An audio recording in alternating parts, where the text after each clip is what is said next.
I'm sort of doing this backwards, but whatever. Google sent me their Pixel 4 XL, and I've already done my real-world test on it where I kind of check out the camera and the battery and see how that does. You can check out the link here or here. It's one of there. But now, today, we're going to do the complete walkthrough on it. Now, if you guys aren't familiar, complete walkthrough on this channel is where I try to go through every feature I possibly can on a new device so that you guys are better prepared should you be in the market to actually go buy one.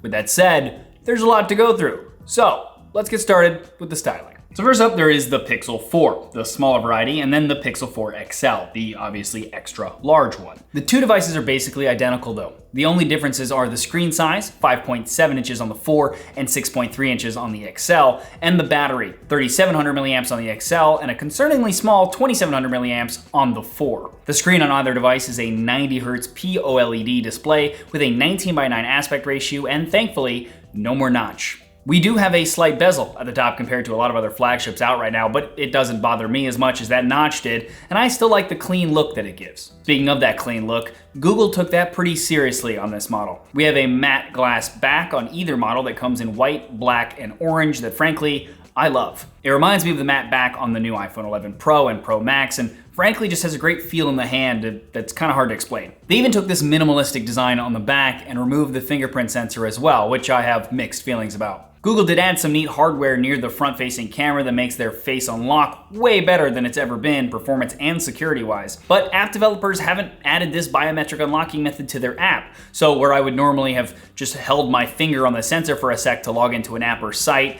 I now have to go to manually entering my password in instead. I'm sure this will eventually be updated, but I imagine not anytime soon. Speaking of that front-facing camera, we have an 8-megapixel f2.0 single camera at the top of the screen that has a 22mm equivalent focal length. This is compared to the 28 and 19mm equivalents that the Pixel 3 XL had on the front. Now this means it's not as wide as the 19mm one that we all loved, but at least it's close, I guess. Moving around the phone, we have a SIM card slot and eSIM that you can use Google Fi with, for example, on the left. Our volume rocker and power button on the right. Nothing at the top. On both sides, we have pressure-sensitive areas that you can squeeze to invoke Google Assistant. And at the bottom, we have our USB-C port capable of supporting 18-watt fast charging. The device also supports Qi charging for wirelessly charging the phone as well. Now, one interesting addition in terms of hardware is the fact that they included Project Soli on this device up at the top of the screen. Project Soli is basically a miniaturized radar setup that can be used to detect your hand in front of the screen. Now, we've seen this before from people like LG using infrared and visual cameras, and the only real difference here is apparently that the system can tell the difference between a cup going over it versus your hand thanks to the radar signatures of each, for example. Right now, the only thing it lets you do is wave to dismiss a call, dismiss notifications, etc., go to the next or previous songs, and also see notifications when you put your hand close to the screen. Honestly though, I've never really been able to get it to work very well, and so it just, I don't know, that's just how it's been working for me. Now for audio, we have dual speakers that sound like this.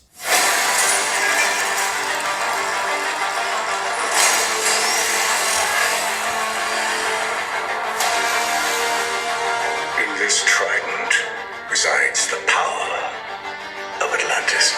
Powering the device, we have a Qualcomm Snapdragon 855 processor paired with 6 gigs of RAM and the choice of either 64 or 128 gigs of storage. We have Wi-Fi to the tune of 802.11ac and Bluetooth 5.0 with aptX HD for connectivity. Which brings us to the big thing everyone wants to see on any Pixel device, the camera. We have dual cameras on the back of the device, a 12.2 megapixel f1.7 aperture dual pixel phase detection autofocus 28mm equivalent optically stabilized main camera, and a 60 megapixel 2x telephoto f2.4 aperture optically stabilized secondary camera. To switch between them, you either have to tap on the screen and then use the slider, or pinch to zoom, as there is no tap to change cameras like most manufacturers opt for, which is kind of odd.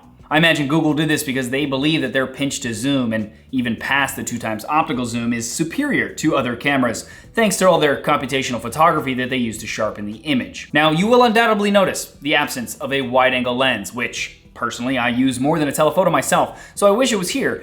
But considering that I use the main camera like 90% of the time compared to either the telephoto or the wide, it's not a total deal breaker for me at least. Something that stood out to me as an impressive use of machine learning in the camera is the ability to now adjust not just the brightness, but also the shadows separately in the viewfinder live. Using this, you can adjust what the phone gives you for the final image and almost edit the photo before you take it, which is super clever to me. Now, let's go through all the other camera modes really quick. For more computational photography goodness, we have night sight. Now this essentially takes multiple photos of various exposures and combines them to create a better lit photo. And even though plenty of other manufacturers have this ability as well now, the Pixel 4 XL night sight still impresses the hell out of me. You can also actually use night sight on the Pixel to do astro photography. In other words, take photos of the stars. Now, the way that this works is you just use night sight, but if the phone is sitting still enough, for example, on a tripod or just left on the ground somehow, it'll actually increase the exposure time to the point where you can get stars to come out.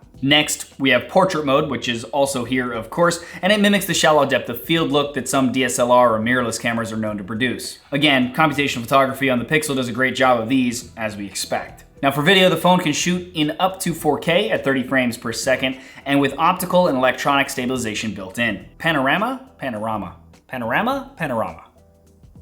mode, which does the normal stitching of multiple photos together to create a panoramic shot. Photosphere lets you create these 360 photos by moving the camera around and mimics the look of Google Street View, basically. Slow motion allows us to shoot in 1080p at either 1/4 or 1/8 the speed. Time lapse allows you to shoot time lapses in 1080p at either 5, 10, 30, or 120 times normal speed for a sped up video. Playground, this is basically their AR camera that lets you place digital objects in the real world and interact with them. And Lens, which is a shortcut to the Google Lens, which allows you to use the camera to visually identify and search for things. The Pixel 4 and 4 XL run on a basically stock version of Android 10 with the Google launcher running on top. Now essentially you have your home screen and you can swipe to the left to get your Google feed with news customized to your search history and interests.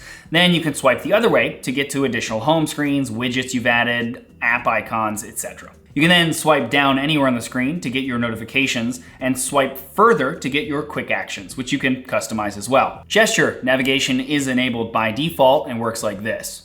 You swipe up from the bottom of the screen to get to your app drawer. If you swipe up and hold for a sec, you get to multitasking. Swiping in from off the left or the right of the screen will allow you to go back. Swiping up from either bottom corner will bring up Google Assistant. You can also use the OG Android navigation keys by going into Settings, System, Gestures, System Navigation, if you prefer as well. And finally, for anyone curious, here are some common benchmark results on the device as well.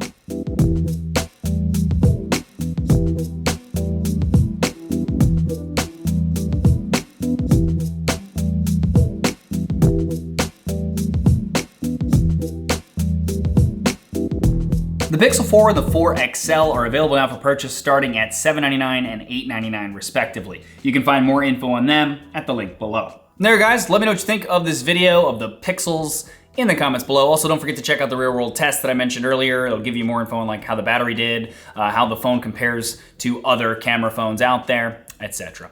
If you like this video though, please thumbs up or share it. It's greatly appreciated. And check out the rest of the channel. If you like what you see there, please subscribe and ding the bell next to where subscribe so you get notified when I do new videos. Also, there's a link below to subscribe to my email newsletter. It goes out once a week. It has all the videos I do here, plus other things that don't necessarily make it to video, like tips and tricks and tech news and other fun things like that. As always though, regardless, thanks for watching.